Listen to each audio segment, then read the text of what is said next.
2025ஆம் ஆண்டு தேசிய நாள் கொண்டாட்டத்திற்கான ஒத்திகை மேலும் கொண்டாட்டங்களின் போது புத்ராஜயா சதுக்கத்தில் ட்ரோன்களை பறக்கவிட வேண்டாம் என்று புத்ராஜயா காவல்துறை பொதுமக்களை எச்சரித்துள்ளது.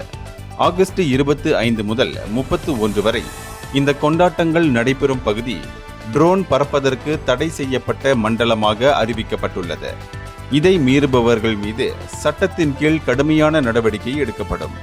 தேசிய நாள் ஒத்திகையின் போது மலேசிய தற்காப்பு படை பீரங்கி சுடும் பயிற்சியை மேற்கொள்ளும்.